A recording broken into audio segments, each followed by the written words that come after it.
Did Terry Francona make the right decision in going with a bullpen day against the Toronto Blue Jays? We're going to talk about it on today's Locked On Reds.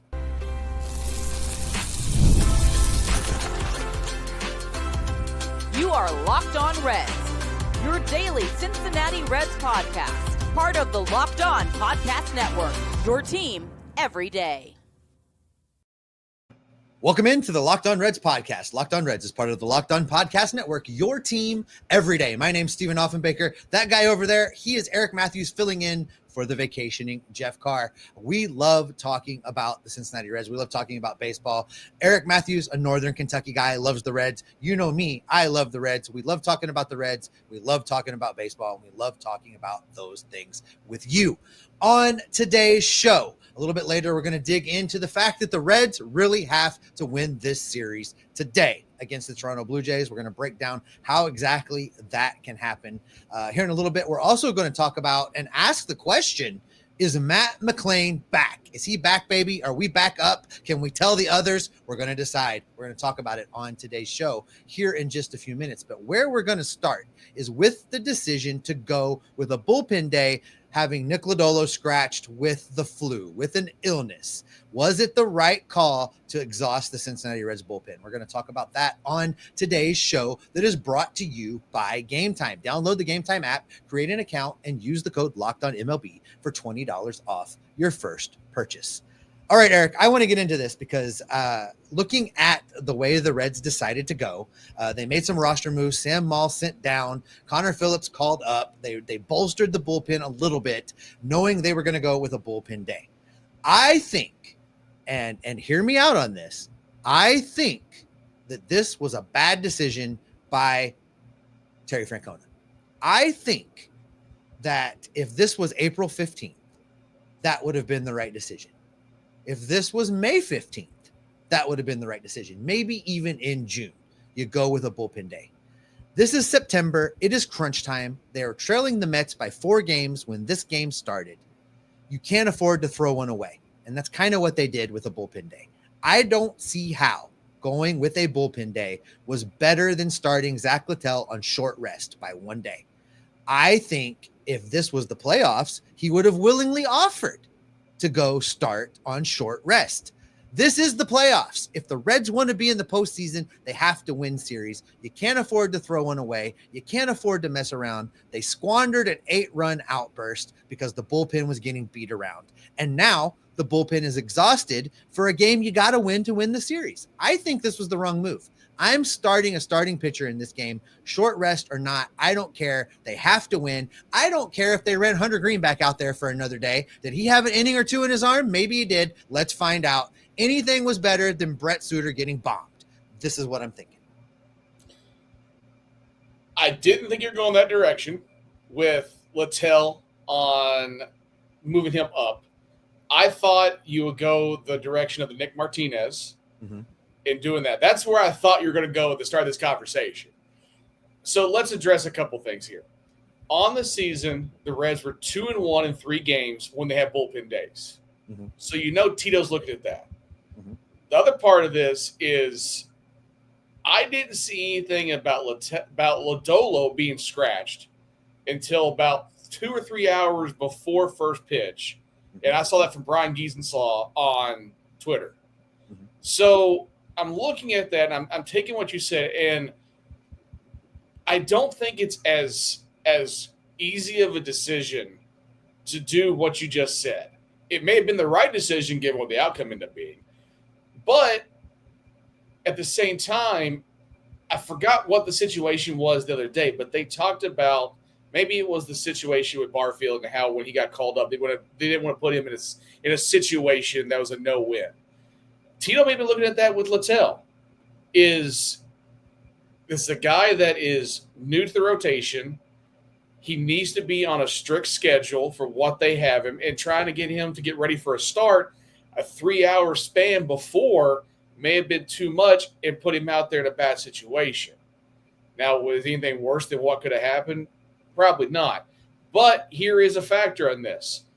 Is he went the day without using Martinez, without using Santillan, and without using Pagan. You probably lost Barlow for today, which that stings. But everyone else that you used weren't guys that were, let's face it, shut them down bullpen guys. So that is a silver lining in this, that those three were not used in a blowout. It wasn't a blowout. It was 12-9 or 11-8. And so you look at that, and I got to get some solace in that even though it was a bullpen day, those three weren't used. And was it a must-win? Will the Mets end up winning? So you feel like it is because they're now 5 back. I don't feel that way right now, and I'll explain why in a little bit. Well, I lean into this thinking I would have rather seen a starting pitcher out there. If you go with Zach Littell in yesterday's game on short rest, you throw Andrew Abbott today on short rest. Tomorrow's an off day, and you come back on Friday, everybody pitching where they're supposed to pitch. And you don't overexert. You don't overexert the bullpen. I feel like they would have had a big opportunity to secure this series today. And this is the time of year where you can't mess around. And I know it's an aggressive strategy, Eric. I get that. But this team is not in a position to let games get away. This team is not in a position to say, we're just going to go ahead and maybe throw this one away because it's September and we're okay. They're not okay. They have to win every single stinking game. They have to win every single stinking series in order to gain ground and try and get into the playoffs. And I really feel like they threw one away. Here's the thing. My opinion would not have changed regardless of the Mets outcome. If the Mets would have lost, I think your opinion would have been different. I don't think that's true. And here's why I don't think that's true. Because we've got teams hot on our heels. I'm not ready to count out the St. Louis Cardinals. I'm not ready to say that they're going to lay down because them and their stinking devil magic always finds a way in September. You cannot afford to give away wins. Regardless of what the Mets outcome was, there's guys nipping at the Reds' heels right now in the rearview mirror. Objects in the rearview mirror are a lot closer than they appear right now. And the Cincinnati Reds are not acting accordingly. Terry Francona is not managing accordingly. It is time to act with a little, just a kiss of desperation with a lot of urgency. And I'm not seeing that right now. And I think that's what this team is lacking with a little less than a month to go. I think there is desperation in some ways. It may not be the ways that we're thinking. I see it this way. The desperation is on the offense by starting Sal Stewart the last 2 days at first base. I'm not against it. Believe me, I'm not against it. But starting Sal Stewart in a playoff race that we're talking about here and sitting Spencer Steer, that is an act of desperation in some ways of looking at that. So I do think that there is urgency there of trying to find the hot hand to put in the lineup. I do think that. But I go back to the stat I used earlier. That's a small sample size, so use it as you want. I'm using it in this way to try and not convince, but silver lining. They were 2-1 on the season in bullpen games. So I'm sure Tito's looking at that.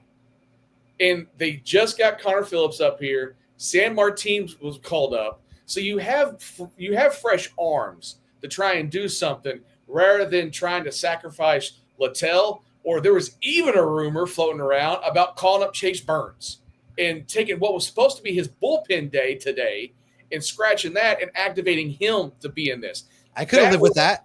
I could have lived with that. No. I could have lived with that. No. I firmly disagree on that one. Because 2 innings of Chase Burns would have been better than 2 innings of Brent Suter. Tell me I'm wrong.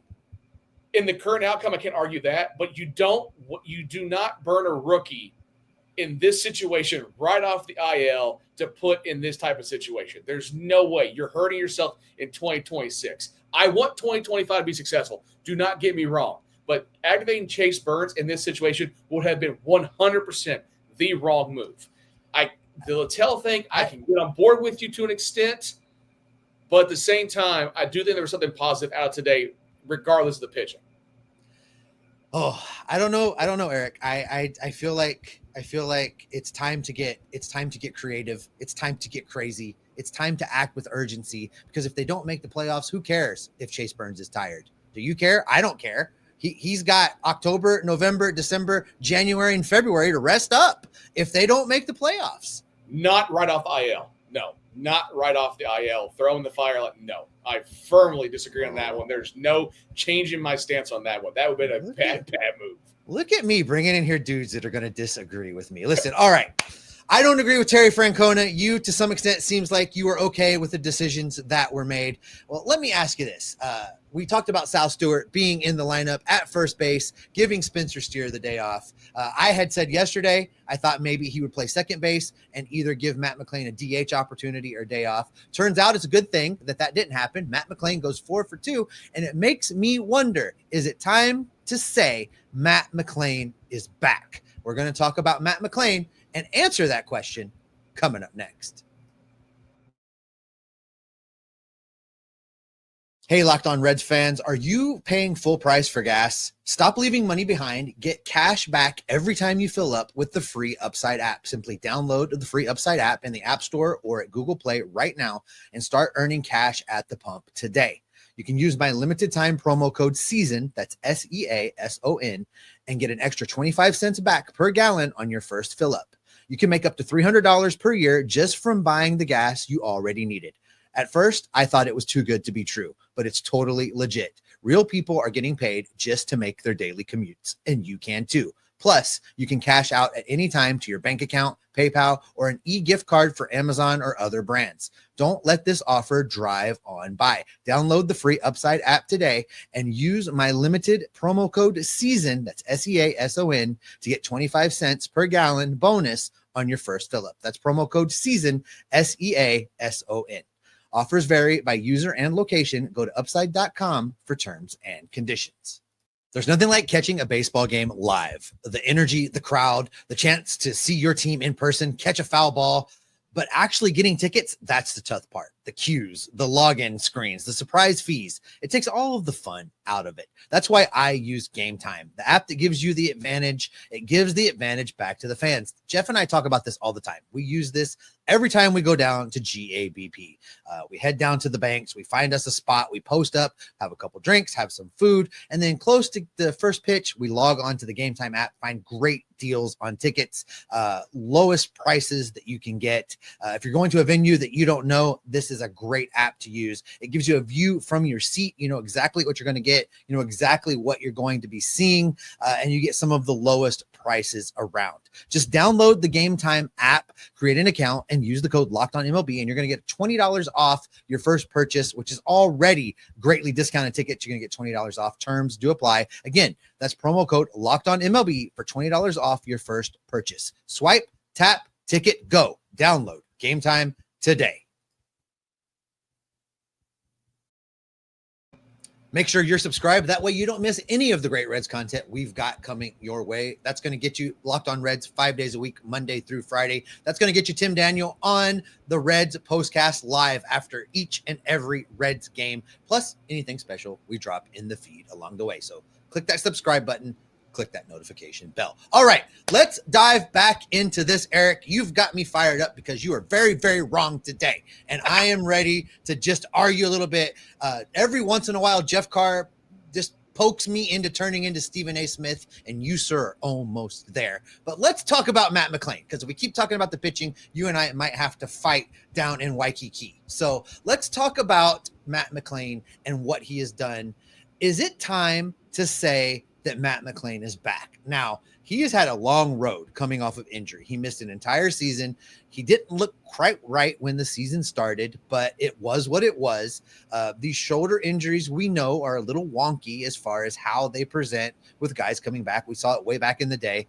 And man, way back in the day was Jesse Winker. But we saw it back there with Jesse Winker, shoulder injury, quit hitting for power, fixed his shoulder, did the rehab, started hitting for power. We've seen it with Matt McLain.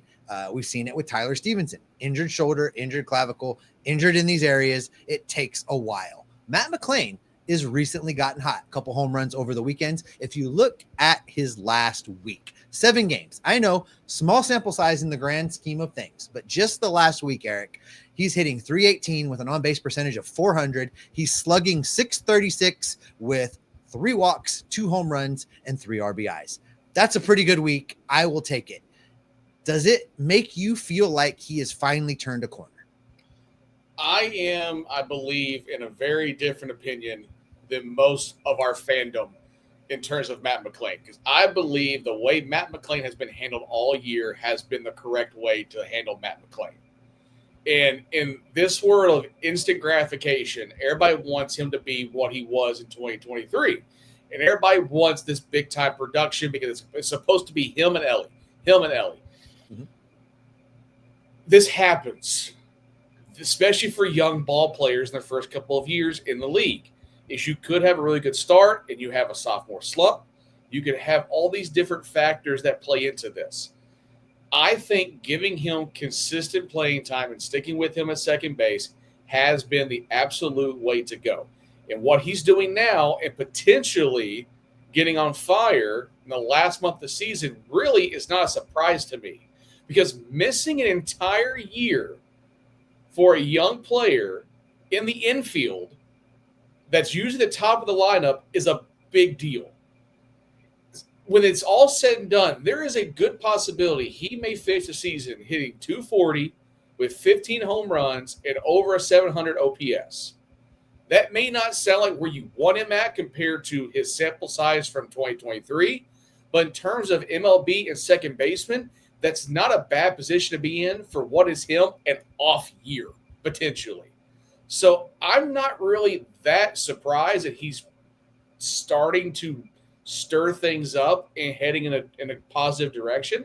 He's shown at times he's come out of slumps and he'll hit for a week or 10 days. He'll go right back into it. Can he stay productive over a month? If he does, that makes me feel really optimistic going into next season for him and potentially the playoffs, because they need him. And I've said this, I know, granted, you and I have not been on a podcast together, but to me, Matt McLain and Ellie De La Cruz are T. Higgins and Jamar Chase, in my opinion. Right. You have That's a big comparison. That's a hot take comparison. And listen, Eric, you might not know it, but you're preaching to the choir. Yeah. Because in July and August, I took body blows from Jeff Carr. I took body blows from the comment section because they were all ready to send Matt McLain back to the minor leagues. And I was trying to be the voice of reason. I said, absolutely not. There's nobody better to call up. You don't send Matt McLain down. You let him figure it out. I think it's finally starting to pay dividends. Am I ready to say he's back? We're back up again? Not quite yet.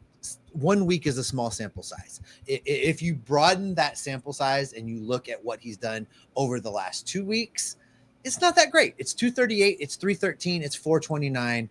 It's okay. But you're right. There are up and down hints that he's been figuring it out. He's been starting to turn the corner. I want to see another week of statistics, but I think he's almost there. And you're absolutely right. If there was a time that the Cincinnati Reds needed Matt McLain to have finally figured it out and to get hot, it is right now. Because I've been saying for a week now, they can't afford to lose any more baseball games. Or they got to limit the damage. They have to minimize the amount of baseball games they lose through the month of September. And Matt McLain being Matt McLain again really helps that cause. And this is what I was mentioning earlier. I was kind of previewing a little bit. We were having the conversation about pitching. I said there's a positive sign from happened in the game yesterday. It's this: is the offense did not back down from the challenge. Now, did they overcome? No. But Matt McLain, Austin Hayes, both had really good days. Brian Hayes had a good day. TJ Friedel had a good day. In order for this team to make a run, those 4 guys have got to be productive, at least more productive than they have been since the All-Star break. Now, Brian, since he got traded here, has been productive, which has been positive. But Austin Hayes has been streaky or bad. Matt McLain has been streaky or bad. TJ Friedel, streaky or bad. Those guys have got to maintain some level of confidence at the plate. Even though the game on Tuesday did not go well, it gave those guys the opportunity up there. You got to go. You're down 8-1. It's time to start swinging. It's time to look for your pitch and go. If they have that mentality as an entire offense throughout the month of September, that is how you get hot. It's not being conservative and trying to draw the walks all the time, which that philosophy does work at periods. But in order for this offense to be productive, they have got to start being aggressive. Now is that time. That is a silver lining behind today. It's Austin Hayes, Matt McLain, TJ Friedel. Those three guys got confidence from Tuesday because they got a chance to put the bat to the ball and saw some productivity that I think can carry them and go, okay, this is starting to happen. Because that bomb by Austin Hayes was swagger from him that we have not seen since April. Yeah, listen, let's talk about his last 2 weeks. In the last 15 games, his slash line's 298, 323, 561 with 3 bombs. See? He's another guy that's seemingly turning a corner right now. And you talk about TJ Friedel at the top of this lineup. 2 hits yesterday, and there's 6 Reds yesterday with a multi-hit game. Matt McLain, Jose Trevino, Austin Hayes, Ke'Bryan Hayes, and Noelvi Marte, TJ Friedel. A lot of guys with a multi-hit game. But looking at TJ is one that really struggled for just a minute there. He dipped. He had a really downturn in his production. The last week, he has come on. In the last week, Eric, 345, 457, 483. I think he is figuring it out. He's digging out of it. So you take all of those things in conjunction with each other. Austin Hayes is figuring it out. Ke'Bryan Hayes is hot. TJ Friedel is figuring it out. Matt McLain is figuring it out. This is a perfect time for the offense to go. That's what we've been asking for, right? We need the offense to go. So that brings us to this point. The Reds have to win this series. And coming up here in just a minute, we're going to talk about exactly what that needs to look like and what the Reds have to do today in order to get a series win against the Toronto Blue Jays. We're talking about that coming up next. Most people can't name all of their financial accounts or even what they're worth, whether it's 401ks, properties, or investments. And when you don't have a full picture, you can end up leaving money on the table. That's where Monarch Money comes in. It's an all-in-one personal finance tool that brings your entire financial life together in one clean, easy-to-use interface on your laptop or on your phone. Monarch is built for people with busy lives. If you put off organizing your finances, Monarch is for you. Monarch does the heavy lifting so that you don't have to. You can link all of your accounts in minutes, see clear data visuals, get smart categorization of your spending, and finally feel in control of your money without ever touching a spreadsheet. We hate the spreadsheets. I love Monarch Money. It lets me see exactly what I'm spending. It can be very easy to just keep tapping that card and not realizing where all your money is going. Monarch helps you understand exactly what you're spending and where you're spending it. Don't let the financial opportunity slip through the cracks. Use the code LOCKEDONMLB at monarchmoney.com in your browser for half off your first year. That's 50% off your first year at monarchmoney.com with the code LOCKEDONMLB.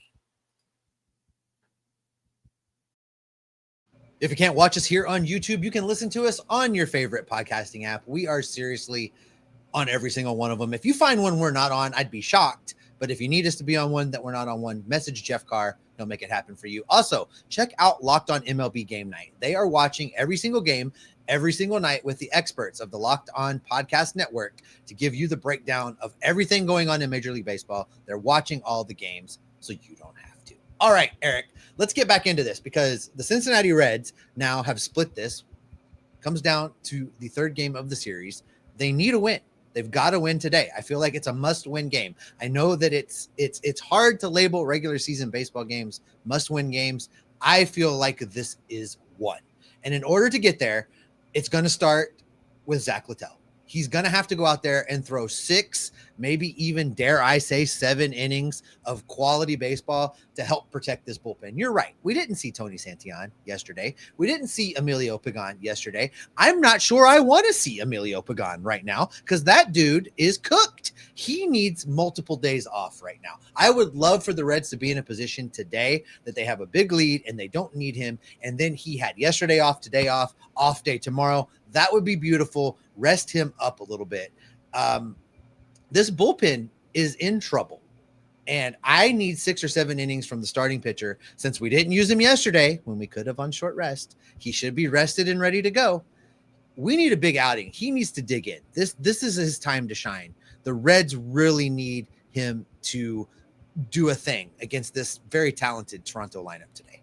And he showed he can against the Cubs. Yep. When he first got acquired, he showed what he's capable of. And he showed with the Rays what he's capable of.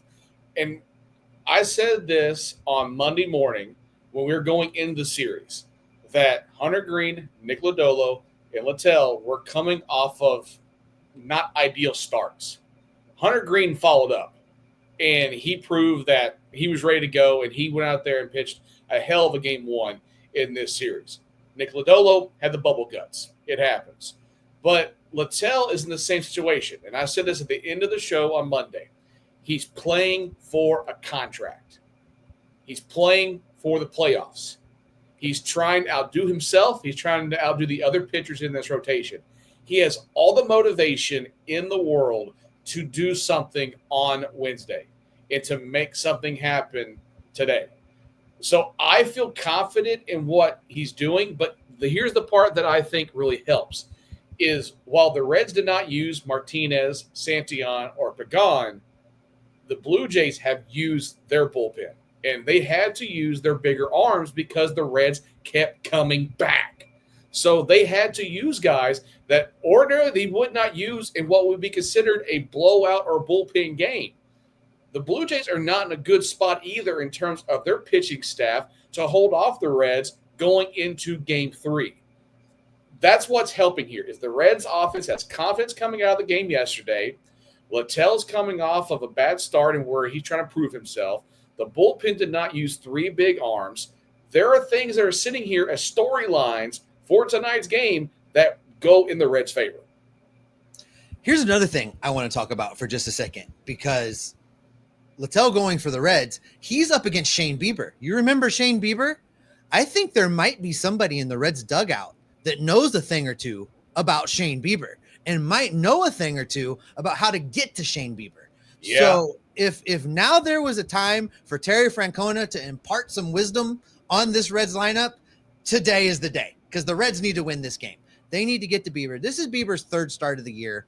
I would like to think that the Blue Jays are not going to let him have a couple big innings of throwing a high pitch count. So if the Reds can battle, foul off pitches, make Bieber work, and get back into the bullpen, to your point, the Blue Jays bullpen also is in a little bit of trouble. If the Reds can force Bieber out early and Littell can give the Reds 6 innings, that's a recipe for a win. I fully agree. And that's why I'm optimistic going in today. And maybe that's why I wasn't so beat up after Tuesday's game, because I'm looking at Wednesday. Because if we walked into this week, I think you and I are in agreement here, and in giving the Mets can't seem to lose or want to hit 6 home runs every game. Cool, good for them. But if we walked in this week, they took 2 of 4 from the Jays and take 2 of 4 from the Mets, I'm pretty confident that we'd be pretty happy. That could still very well happen. And there's a good chance that they could win on Wednesday and still sweep the Mets. And we're having a whole different conversation come Sunday night, Monday morning. Well, that's right back to doing what we ask of them in the most frustrating way possible. So exactly. It's on brand. Exactly. It's how this season has gone. The only thing that's not happened this year has been a long stretch of winning or going on a big run. Like, that's the only thing that has not happened this year. Everything else, if you're playing ballpark bingo, it has happened except for that.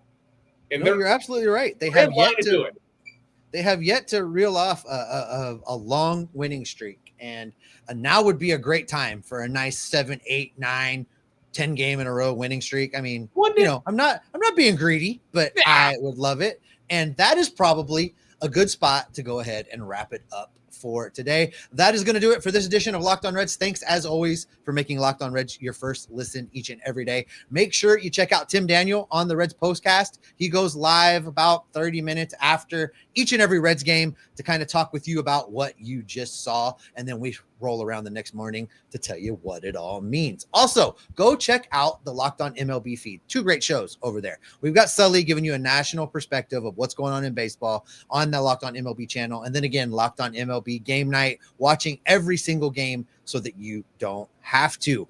We'll be back in your feeds tomorrow, hopefully breaking down a series win. Tim Daniel will be back talking about what I hope is a series win and a preview of the Mets series. We're going to be gathering up the news, the notes, the reports, the rumors, the information, and keeping you locked on Reds every single day. I clicked the wrong button again. Here we go. There it is. There's how you end a show. I'm Good getting job. it. When the heck is Jeff Carr back? You need the technical guy. Oh my God.